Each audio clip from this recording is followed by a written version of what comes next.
L'usage des écrans peut favoriser l'anxiété et la dépression via l'altération du sommeil. Le manque chronique de sommeil, la dette chronique de sommeil favorise l'anxiété et la dépression. Donc, en cela, les écrans peuvent favoriser ce type de troubles. Le, le rôle des réseaux sociaux est pointé du doigt depuis quelques mois, surtout chez les préadolescents, les adolescents et chez les jeunes adultes, qui pourraient aussi favoriser anxiété, dépression et différents troubles de la santé mentale, comme l'anorexie, enfin les troubles du comportement alimentaire, la tendance aux scarifications, voire les tentatives de suicide ou le suicide. Ceci est un peu plus discuté. Ce qui semble ressortir, en tout cas, de l'analyse de la littérature scientifique à ce sujet, c'est que les réseaux sociaux,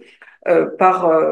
l'enfermement dans des algorithmes parfois mortifères, peuvent, chez des individus vulnérables, avoir un effet d'amplificateur de l'anxiété, de la dépression et de troubles mentaux.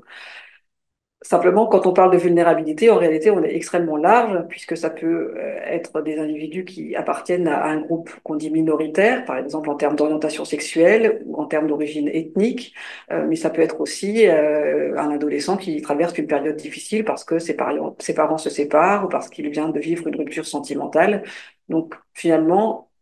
n'importe quel individu peut, à un moment donné dans sa vie, être dans une situation de vulnérabilité qui le met un peu à la merci du mauvais contenu au mauvais moment et qui peut l'enfermer dans une spirale descendante vers des comportements suicidaires ou des scarifications ou des pensées morbides en tout cas et le tirer vers le bas en termes de santé mentale.